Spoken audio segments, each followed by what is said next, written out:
여러분 반갑습니다. 저는 여러분에게 항공 복지를 강의하게 될 한국무인기안전협회 김종복 회장입니다. 제가 강의하는 순서는 우선 전반적인 드론의 안전 복귀에 대해서 강의를 하고 그 다음에 세부적으로 들어가서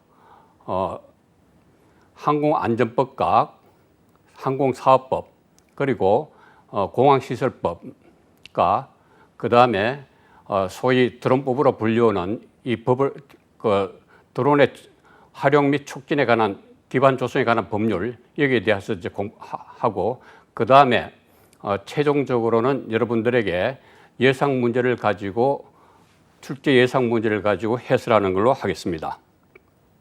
그러면 드론 안전 법규에 대해서 강의를 시작하도록 하겠습니다. 우선 여러분 드론은 무엇인가? 보통 우리가 드론 이야기는 드론이 많이 듣고 있는데 이 드론은 무엇인가 하는 것인데 이 드론은 대형 항공기와 소형 무인 항공기를 다 포함하는 개념입니다.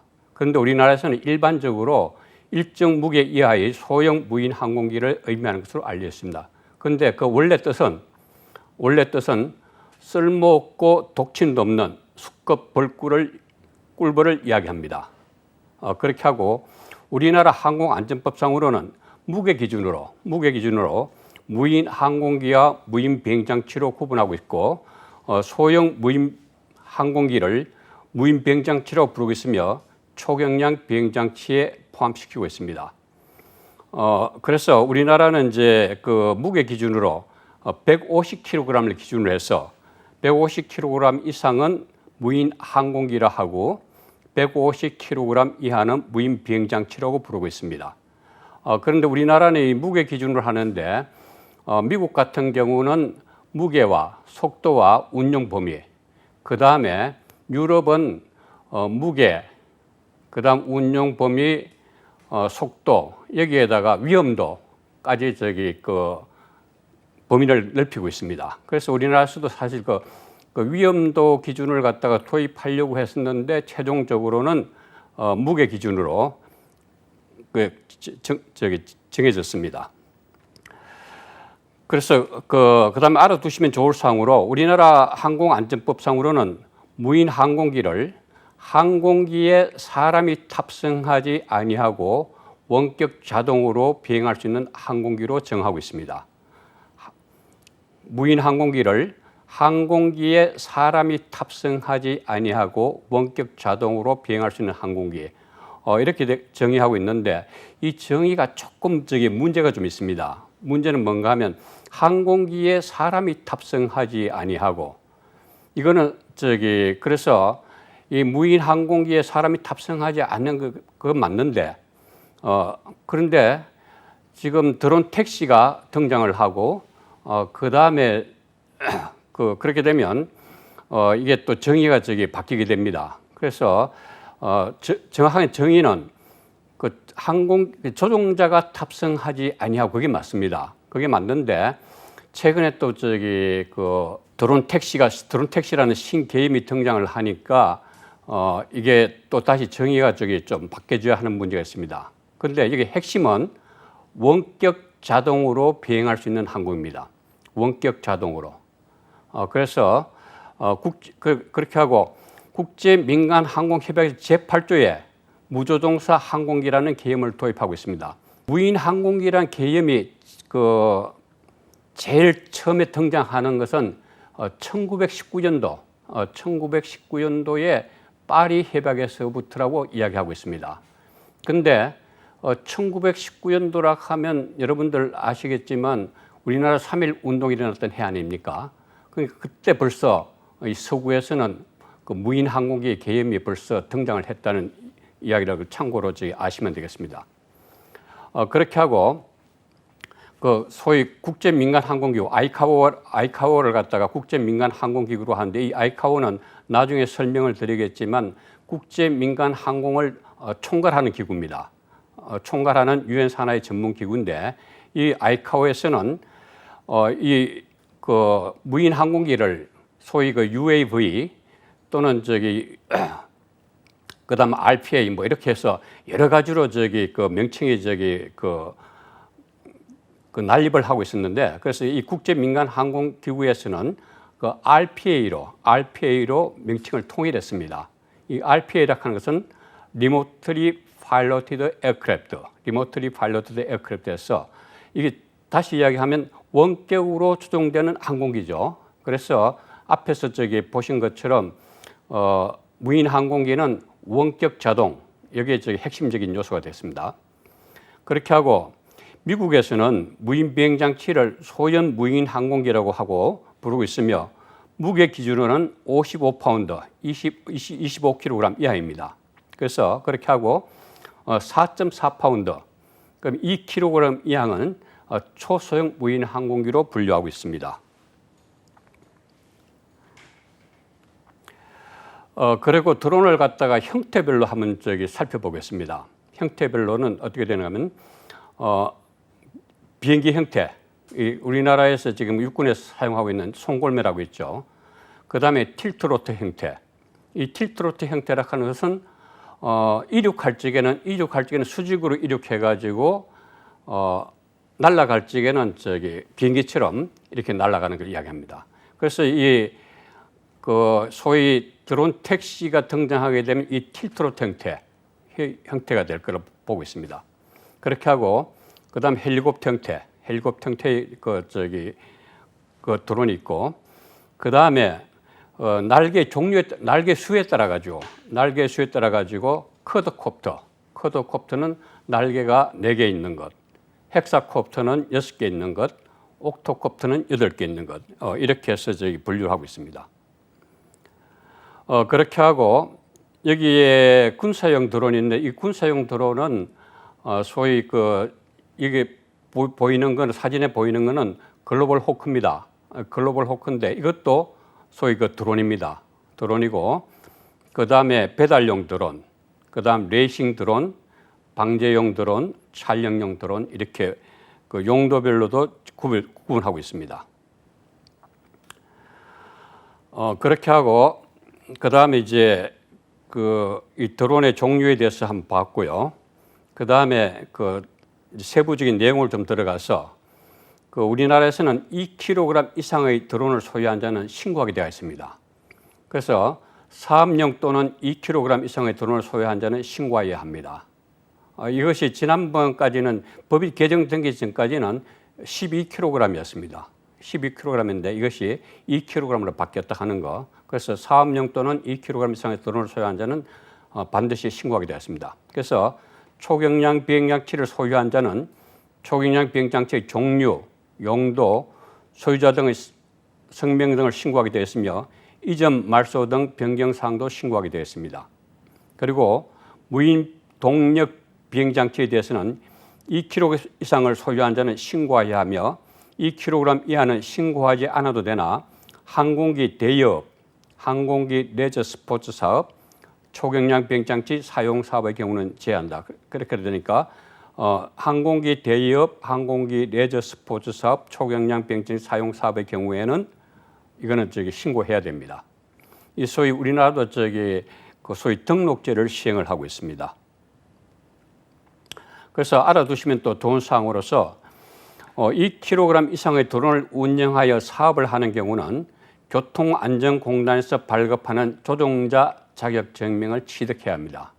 이 조종자 자격증명을 취득해야 되는데 우리나라에서는 현재 조종자 자격증명을 취득하기 위한 전문 교육기관이 2021년 말 현재 179군데가 있습니다. 그런데 이것이 지금 사설하고 합하면 한 400군데 이상 되는 걸로 지금 파악되고 있습니다. 그리고 조종자 자격증명을 받지 않고 비행한 경우는 300만 원 이하의 과태료가 부과됩니다. 부과되고, 그 다음에 미국은 모든 드론 운영자에 대해서 자격증 취득을 의무하고 있으며 2년마다 재교육을 받아야 합니다. 그래서 미국은 하여튼 드론 운영자에 대해서는 하여튼 자격증 취득이 의무화되어 있고, 그 다음에 2년마다 재교육을 받아야 합니다. 아직 우리나라는 이 재교육 받는 건 없는 건데, 제가 봤을 적에는 앞으로 조만간 이것도 우리나라 그 도입을 해야 된다고 봅니다. 그리고 모든 255g 이상의 드론을 소유자 및 새로 구입하는 드론에 대해서는 드론 등록제를 2015년 12월 21일부터 시행하고 있습니다. 그래서 이 드론 등록제는 저희들도 이제 그 시행을 하고 있죠. 그래서 여기에 대해서 이제 하는데 그런데 여기서 위반 시에는 민사상 27,500달러의 벌금이나 형사상 25만 달러의 벌금형이나 3년 이하의 징역에 처해질 수 있다 이렇게 되는데 이게 상당히 그 민사상 27,500달러 벌금 그건 3만 불 정도 되죠. 그렇게 되고 형사상 25만 달러 벌금이나 3년의 징역형. 그런데 이것이 미국은 소위 그 안전하고 그 국민의 생명하고 안전에 관련된 이러한 것은 상당히 형이 셉니다. 그건 참고적으로 알아두시고요. 그 다음에 드론을 운영하기 위해서는 다음에 안전사항을 반드시 준수해야 됩니다. 그래서 그 조문을 한번 볼 것 같으면 항공안전법 제129조에 나옵니다. 거기 보면 초경량 비행장치 조종자는 초경량 비행장치로 인하여 인명이나 재산에 피해가 발생하지 않도록 해야 하며 관련 법령에서 규정하고 있는 조종자 준수사항을 준수해야 한다. 이것이 그 소위 그 드론을 갖다가 운영하는 조종하는 분들이 반드시 준수해야 할 대원칙입니다. 대원칙이라 하는 것 알아두시고요. 그래서 인명이나 재산에 피해가 발생하지 않도록 그렇게 해서 조종자 준수사항을 반드시 준수해야 된다 하는 거. 그 다음에 비행 행위는 금지가 됩니다. 비행 행위인데 나중에 항공안전법 하면서 다시 상세하게 한번 설명을 할 수 있겠습니다는 우선 여기서 중요한 사항만 한번 살펴보겠습니다. 우선 공항 주변에서의 9.3km 이내의 비행은 금지가 됩니다. 공항 주변에 9.3km 이내의 비행은 금지된다. 이게 이걸 소위 그 간제권이라고 합니다. 간제권. 간제권 이내에서 비행은 금지된다. 이렇게 되는데 이게 지난번에 하여튼 상당히 문제가 됐었죠. 그 공항 주변에서 드론이 출몰 해가지고 그 실제 있었던 이야기입니다. 인천공항 주변에서 이 드론이 출몰 해가지고 비행기가 김포공항으로 향한 사건이 있었습니다. 그렇게 해가지고 향해가지고 다시 이제 또 그 김포공항에서 착륙했다가 다시 인천공항까지 비행을 했는데 이게 그 이착륙에 따른 그 비용이 상당합니다. 상당하고 그 다음에 그 물질적인 손해도 많죠. 그렇게 해가지고 이 국회에서 좀 문제가 돼가지고 이것도 우리가 하여튼 형을 갖다가 뭐 벌금이라든지 형을 갖다가 좀 더 가중시켜야 된다. 이렇게 해가지고 논의가 되었습니다. 논의가 된 적이 있습니다. 그렇게 하고 아마 입법으로 좀 강화가 될 거로 보고 있습니다. 그 다음 최저 비행 고도 150m 이상에서 비행. 그러니까 이 드론은 150m 이상에서 비행은 금지되어 있습니다. 금지되어 있는데 다만 허가를 받으면 그건 할 수 있습니다. 그래서 일단은 150m 이상에서 비행은 금지된다 하는 거. 그 다음에 비행 금지 및 비행 제한 구역에서 비행. 이것도 금지됩니다. 단 지방항공청장의 허가를 받은 경우는 제외가 되겠습니다. 그래서 이러한 경우는 반드시 허가를 받아야 한다 하는 것. 그 다음 인구 밀집 지역이나 사람이 많이 모인 장소의 상공비행. 인구 밀집 지역이나 사람이 많이 모인 장소의 상공비행. 그 다음에 유관 가시선 밖으로의 비행. 단 특별 승인을 받은 경우는 제외 이렇게 되어 있는데 유관 가시선 밖으로의 비행이 금지된다. 사람이 볼 수 있는 범위 내에서 이제 비행을 해야 된다 하는 건데 이게 만약에 이 조항이 그냥 그대로 유효한다고 그러면 이 드론 소위 택배가 일어날 수가 없습니다. 드론 택배가 일어날 수 없다 하는 거. 그래서 이 드론 택배라 하는 건 이제 그게 되려고 하면 유관 가시선 밖으로 비행을 해야 되거든요. 그래서 근데 단 이제 특별 승인을 받은 경우는 제외 이렇게 해놨는데 여기 문제가 이 특별 승인 받는 경우 요 나중에 그 관련 조항에 대해서 한번 또 설명을 제가 드리겠습니다만은 이 특별 승인 받는 경우가 우리나라 하여튼 그 30일 이내로 하게 되어 있고 그다음에 그 조금 뭐 특별한 사유가 있는 경우는 90일까지예요. 3달까지 기간을 갖다 할 수 있게 되어 있는데 이게 사실은 요즘 뭡니까 시대가 어떤 시대입니까? 그런데 이게 한 달 뭐 이렇게 시간이 많이 끌면 급한데 되질 않겠죠. 그래서 이게 하여튼 문제점이 있다 하는 거. 그 다음에 일몰 후부터 일출 전까지 야간 비행. 단 특별 승인 받은 경우는 제외된다. 근데 일몰 후부터 일출 전까지, 그러니까 야간 비행은 이제 금지되겠습니다. 그런데 이 야간 비행이 또 금지되면 그 야간에 뭡니까? 그 드론이 뜨게 되면 하여튼 그 보기 좋은 거 많죠. 예, 그래서 이것도 좀 그 문제가 있다 하는 거. 그 다음에 낙하물을 토하는 행위, 음주 상태에서의 조종, 이거는 뭐 음주 운전해도 안 되는 것처럼 이것도 음주 상태에서 조종하면 안 됩니다. 그 다음 기타 불법적이거나 비정상적인 방법으로 하는 비행. 그러던데 이게 기타 불법적이거나 비정상적인 방법으로 하는 비행. 여기서 이제 그 사생활 침해, 테러 목적. 이게 드론 운용한 데 있어 가지고 가장 문제가 되는 그 부분입니다. 사생활 침해. 이거 얼마 전에 부산 해운대에서 그 고층 빌딩이 있는데 그게 하여튼 그 드론이 날아다니면서 이제 그 촬영을 했었죠. 사생활 침해. 그 다음에 테러 목적. 이 테러 목적은 이 드론을 갖다가 악용을 하는 경우인데 예를 들면 그 조그마한 드론이라도 그 살상 무기를 살상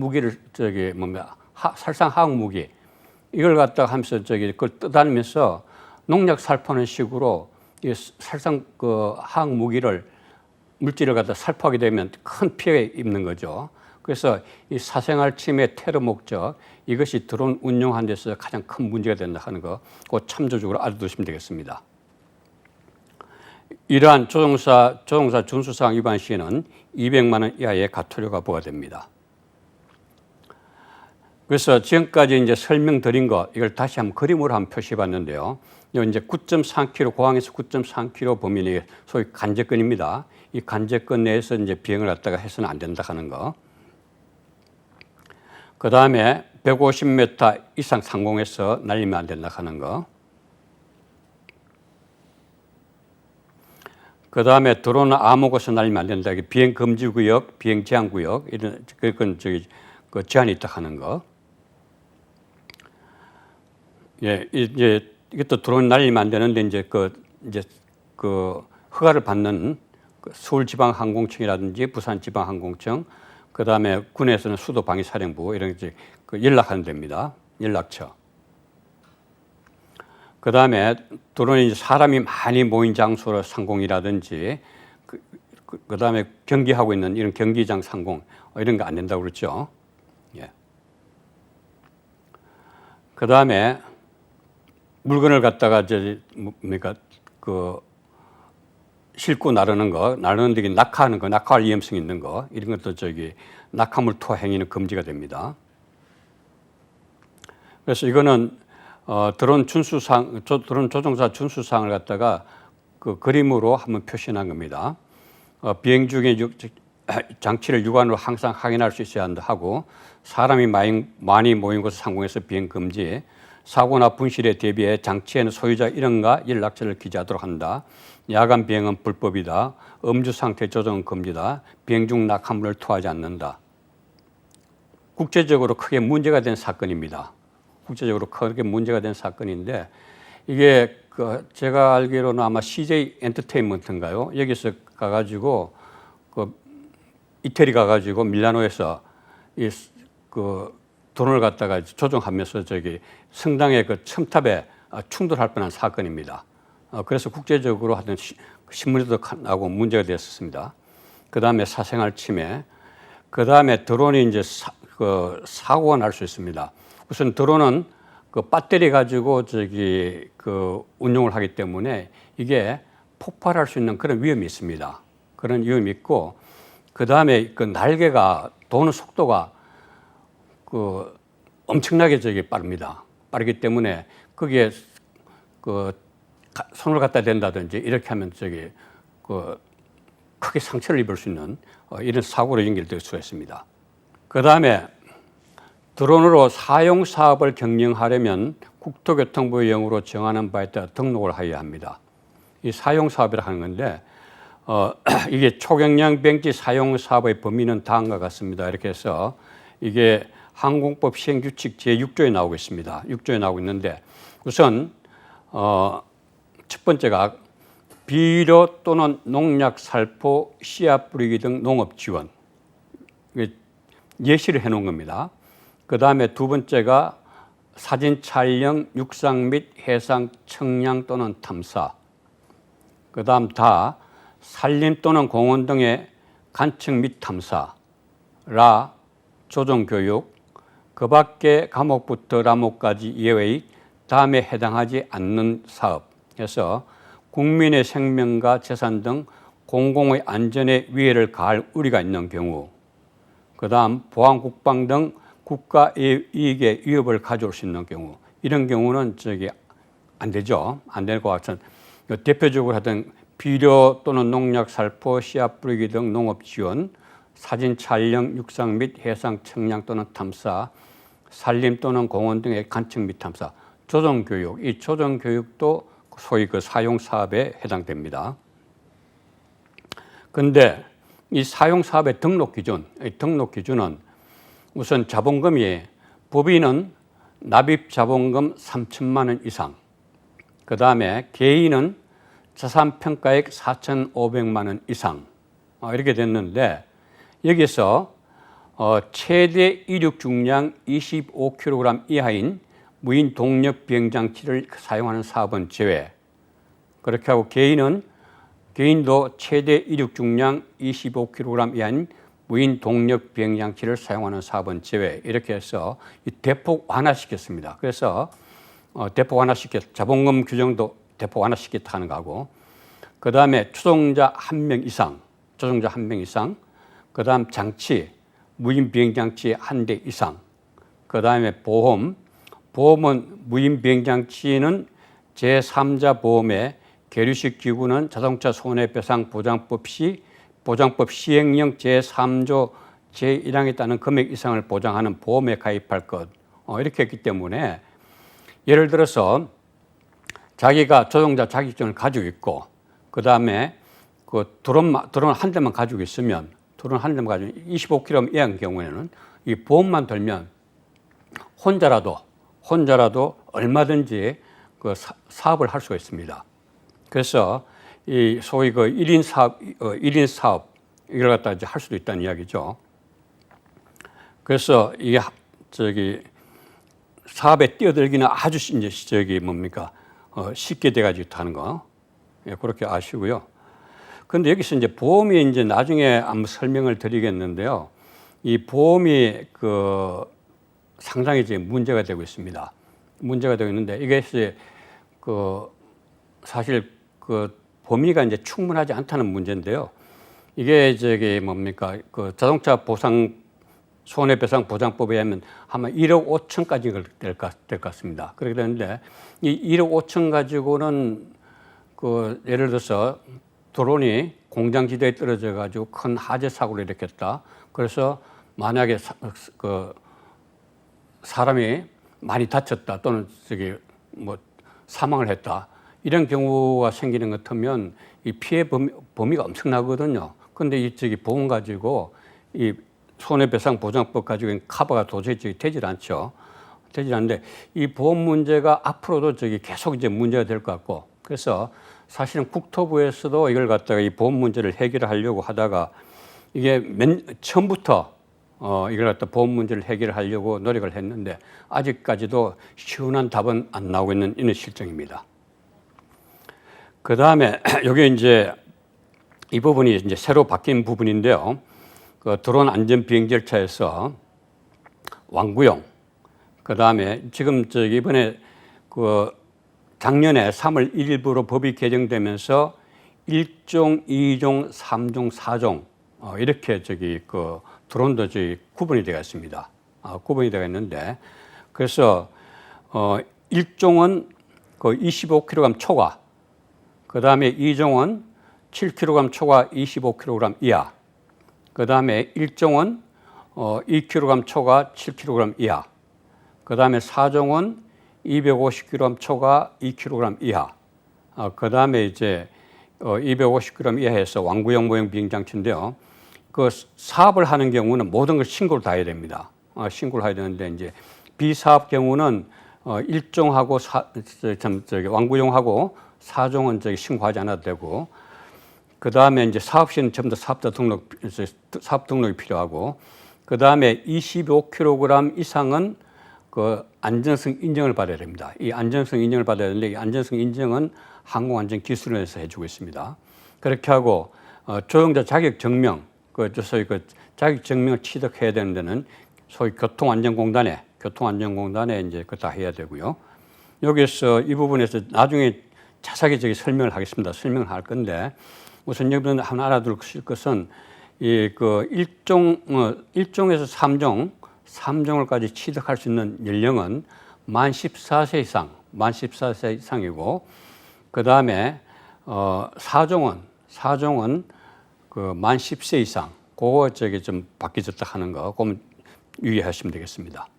이 드론이 처음에 발달하는 것은 소위 군사용 드론에서 시작을 했습니다. 군사용 드론에 시작을 했는데 이 군사용 드론들이 점차 작고 조종하기 편하게 이제 개발이 돼가지고, 또한 촬영 성능도 매우 뛰어나고, 그리고 일반인들도 사용할 수 있을 만큼 쉽고 편해지며 보급화가 되었습니다. 그렇게 해서 여기 보실 것 같으면 산업, 건설, 농업, 물류 등 다양한 분야로 드론 활용이 확대되고 있습니다. 여기 그림에 나온 것처럼 산업 구조용 드론, 웨이트 드론, 그다음 손목시경 촬영 드론, 음식 배달 드론, 그다음에 사람이 타는 드론까지 나왔죠. 그렇게 하고 그렇게 해서 1인 1 드론 시대가 도래했다고 이야기를 합니다. 이야기를 하는데 벌써 그 김건모 씨 같은 경우는 보면 자기 집에 보니까 드론도 하여튼 수십 대 가지고 있더라고요. 그런데 1인 1 드론 시대, 이 드론 가격이 뭡니까? 물론 비싼 건 좀 비싼데 보통 한 100만 원에서 한 200만 원 사이, 200만 원 사이 같으면 그 아주 성능 좋은 거 이런 걸 다 구입할 수 있습니다. 구입할 수가 있는데 그러면 지금 현재 휴대폰 같은 경우도 가격이 뭐 100만 원에서 200만 원 사이 아닙니까? 그렇게 되는데 UAM 시대가 도래한다고 그랬죠. 도래한다고 그랬는데 이게 저희들이 그 UAM 시대가 먼 것 같지만 2025년 정부 계획은 2025년도에 그 상용화를 갖다 시작한다고 계획이 되어 있습니다.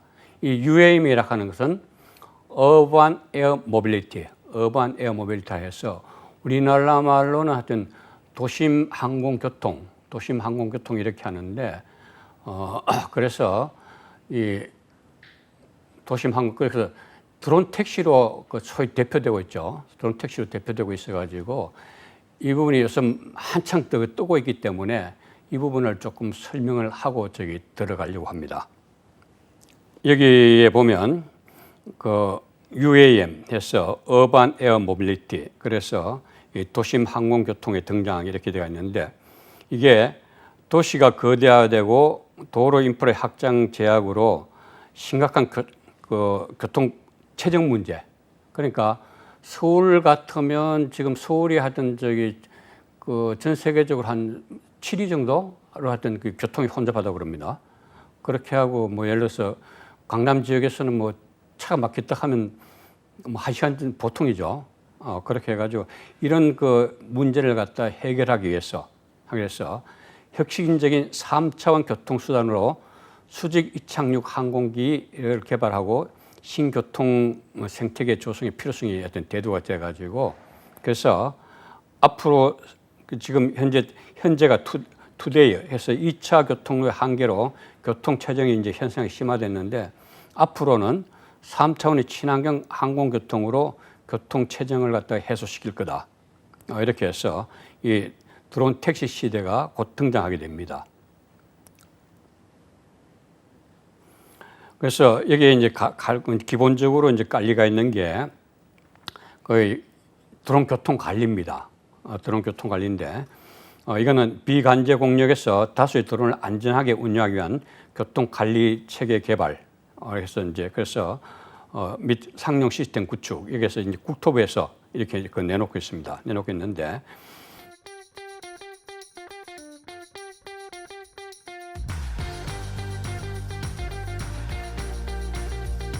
비간제 공역 150m 이하에서 이걸 드론하고 초경량 장치, 비행 장치를 운용한다고 합니다.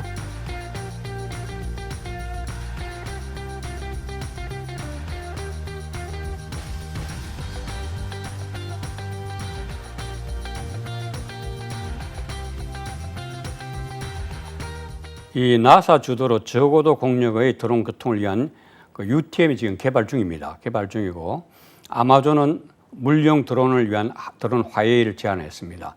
이 아마존에서 드론 화웨이를 갖다가 제안을 한 것이 그 드론 가지고 드론이 가는 길을 갖다가 전용으로 그 드론 화웨이를 갖다 만들자는 이야기입니다.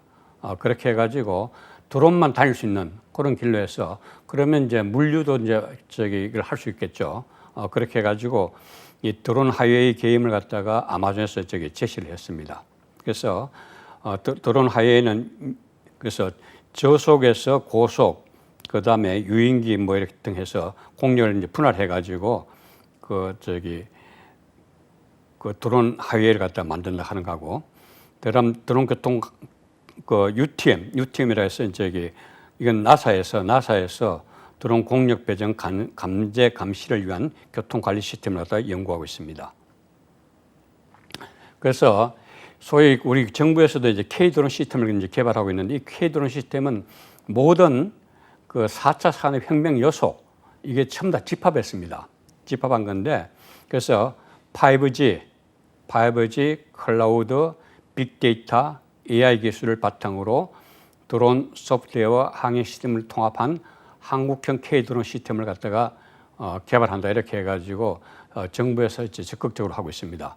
그래서 클라우드 시스템은 5G 등 이동통신망을 기반으로 비행 중인 모든 드론이 클라우드 시스템을 실시간 통합되어 비행 정보를 공유하고 그다음에 AI 기반의 자동 관제, 기상 지형 정보까지 연계한 빅데이터를 통해 안전 비행 경로를 분석하고 충돌 회피 지원 등 AI 기반의 첨단 항공 관제를 제공하게 됐습니다.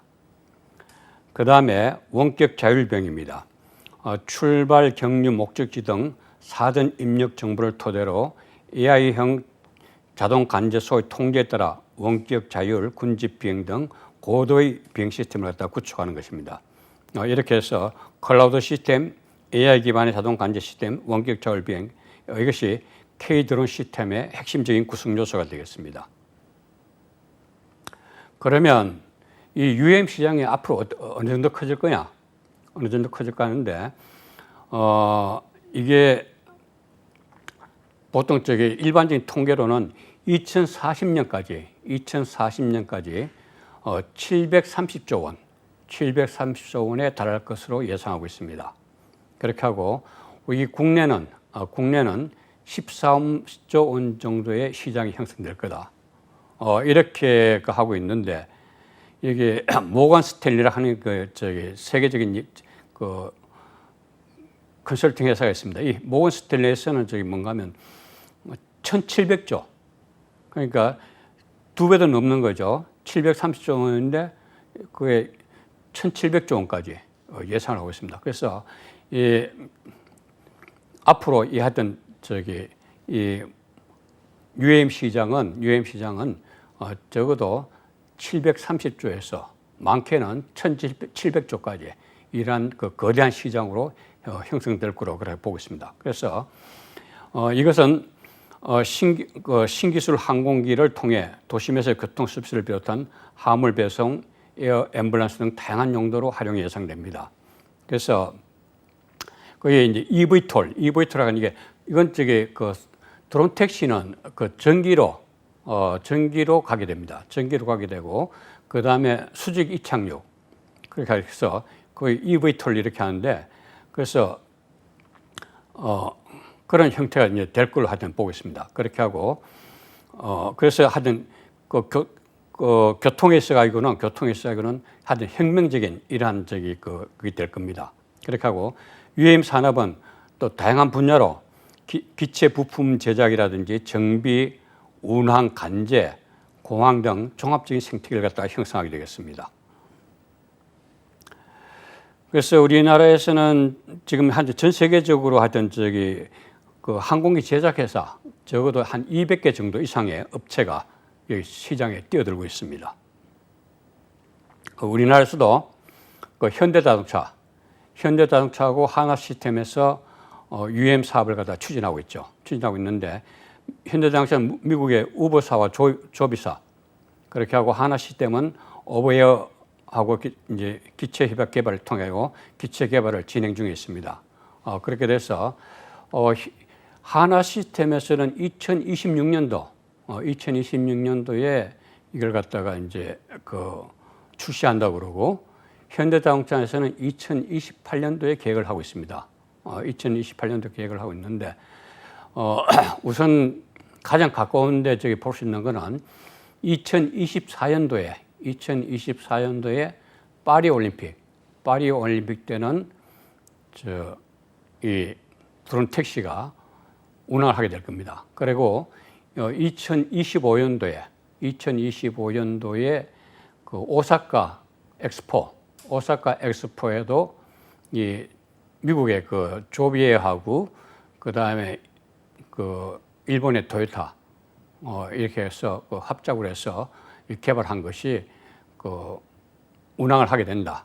이렇게 이야기를 하고 있습니다. UAM 운항을 위해서는 소위 기체라든지 항공운항의 이착륙을 데이터를 기반으로 지상 모빌리티와 운항사를 연결한 통합 모빌리티 서비스 구축이 하여튼 필수적이다. 그래서 이건 모든 게 하여튼 통합돼야 된다 하는 거. 그 다음에 여기는 이제 드론 통합 관제.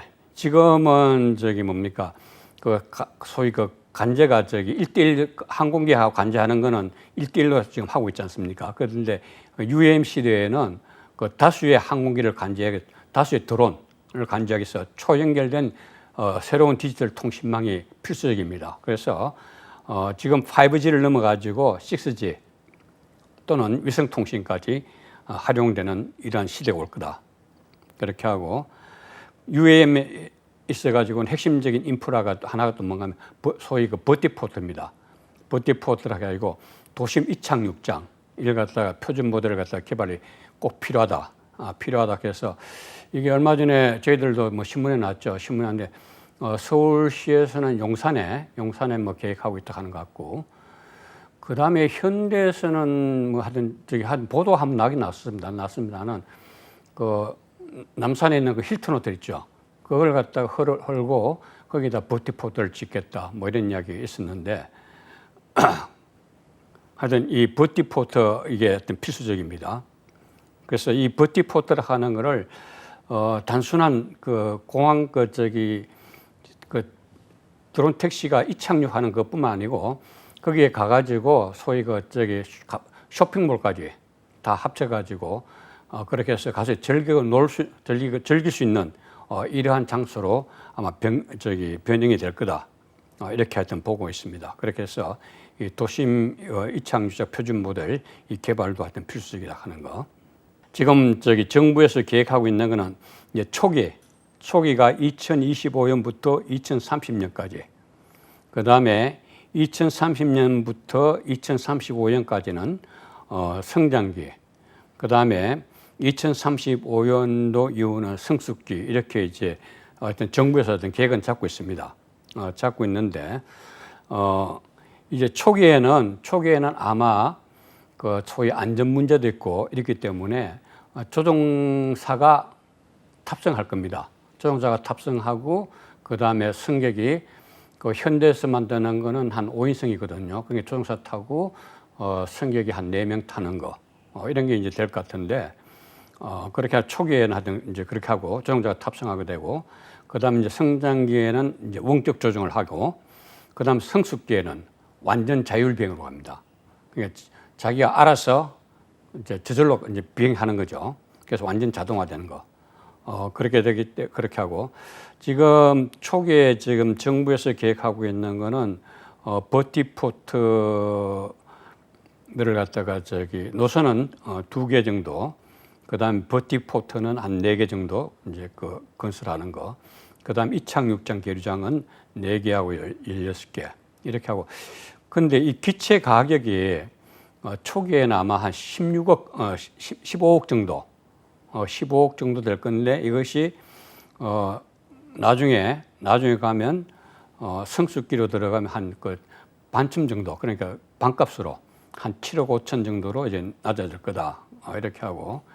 그래서 이거는 뭔가 하면 그 SK텔레콤에서 발표한 겁니다. SK텔레콤에서 자기들은 SK텔레콤에서는 우리가 정부 계획은 2025년도에 이제 상용을 한다고 되어 있죠. 상용을 이제 시작을 한다고 되어 있는데 2025년도는 우리 국산 기체는 나오질 않습니다. 현대에서 만드는 건 2028년도고 그다음에 하나 시스템에서는 2026년도 이렇게 되는데 그때는 이게 나오질 하지 않죠. 그렇게 해가지고 그 SK텔레콤에서는 소위 그 조비에어에서 자기들 수입을 해가지고 하겠다 이렇게 그 이야기를 하고 있습니다. 그래서 거기에서 이제 그 SK텔레콤에서 발표한 거고요. 그 다음에 이게 그 세계 최초의 버티포트, 그러니까 드론 택시가 떠내릴 수 있는 그런 이제 세계 최초의 버티포트, 영국에 만들어진 건데 이게 그 현대건설에서 만든 겁니다. 현대건설에서 만들었는데 하여튼 이런 것이 만들어졌다 하는 거 참고적으로 아시고요. 그 다음에 제가 우선 그 항공법에 대한 계엄이 뭐냐 이건데, 이 항공법과 계엄은 항공법이란 항공기에 의하여 발생하는 법적 관계를 규율하게 한 법규의 총체입니다. 항공법이란 항공기에 의해 발생하는 법적 관계를 규율한 법규의 총체다. 그래서 우리나라 항공법은 1961년 3월 7일 법률 제591호로 공포가 됐습니다. 공포가 돼가지고 지금 하여튼 2017년까지 하여튼 쭉 이 법이 그냥 그대로 그 시행이 됐었습니다. 이 시행이 되는 것이 이게 그 항공법을 갖다 분법 작업을 갖다가 분법을 해가지고 항공안전법, 항공사업법, 공항시설법으로 3개의 법률로 분법이 됐습니다. 분법이 돼가지고 2017년 3월 30일부터 이제 분법이 이제 시행이 되고 있는데, 제가 이 분법 시행할 적에 그 위원으로 참여했습니다. 참여한 그거 있는데, 이 우리나라 항공법은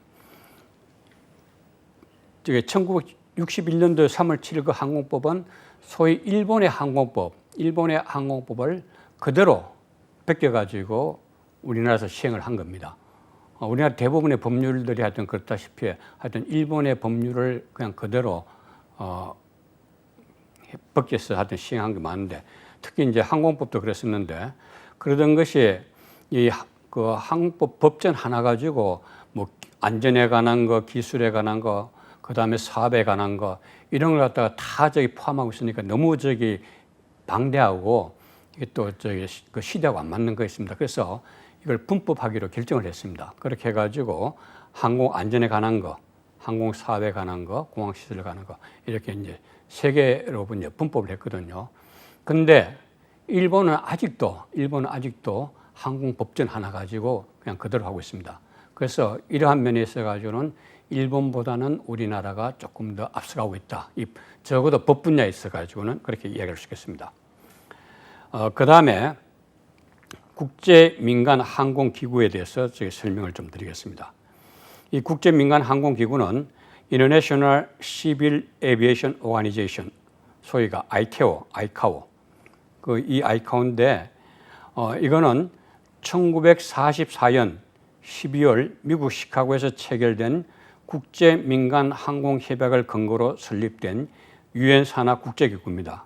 그래서 전 세계 민간 항공을 가지고 있습니다. 그래서 이거는 이 기구에 대해서는 가끔 뉴스에도 많이 나옵니다. 뉴스에 나오니까 이 국제 민간 항공 기구로 하는 것은 반드시 알아두셔야 되고요. 그래서 전 세계 국제 민간 항공 기구를 민간 항공을 갖다 관장하는 기구다, 이렇게 알아두시면 되겠습니다. 그 다음에 국제 민간 항공 협약입니다. 이게 앞부분에서 제가 잠깐 말씀드렸었는데요.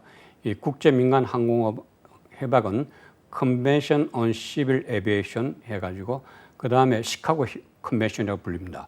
그래서 국제 민간 항공의 안전하고 정연한 발달과 건전하고 경제적인 운영을 위한 가장 기본이 되는 국제 협약입니다.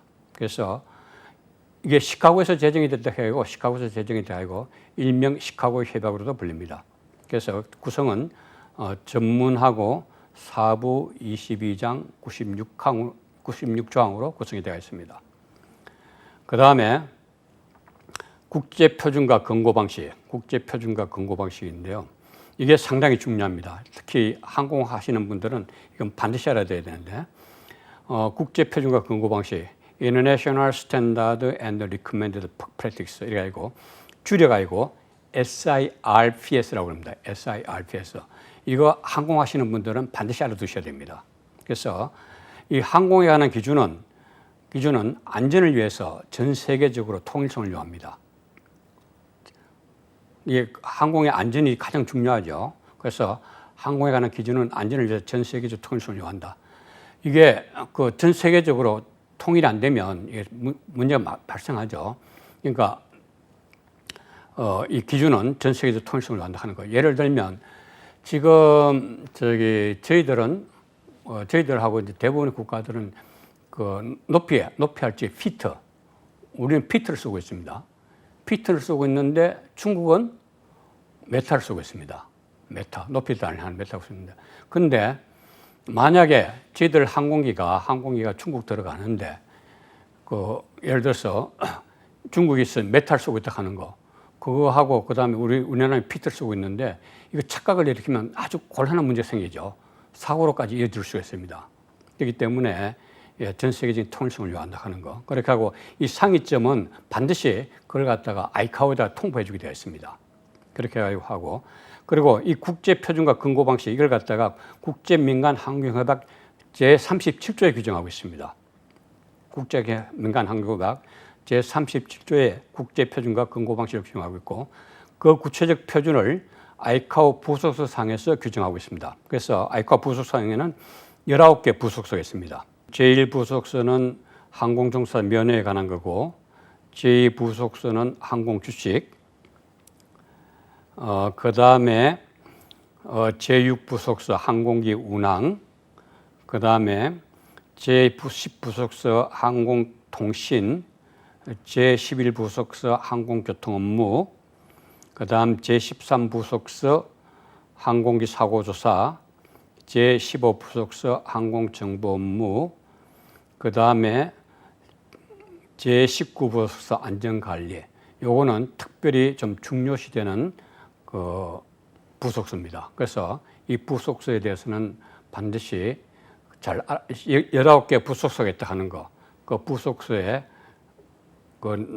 개별적으로 어떻게 되는 건지 그 내용에 대해서 잘 아셔야 되고요. 그래서 이러한 국제민간항공협약과 부속서는 우리나라 항공법의 법원으로 역할을 하고 있다 하는 거. 국제민간항공협약과 부속서는 우리나라 협약의 법원으로, 법원이라 하는 것은 법이 생성한 근원이 됩니다. 근원이 되는데, 그래서 이 법원으로 역할을 하고 있다는, 그래서 이걸 갖다가 origin of law가 되겠습니다. 예. 그래서 법원으로 역할을 하고 있다는 거, 여기에 대해서는 알아두시고요. 네, 이상으로 제1강을 마치도록 하겠습니다. 다음 시간에는 그 항공안전법부터 해서 세부적으로 강의를 시작하도록 하겠습니다. 감사합니다.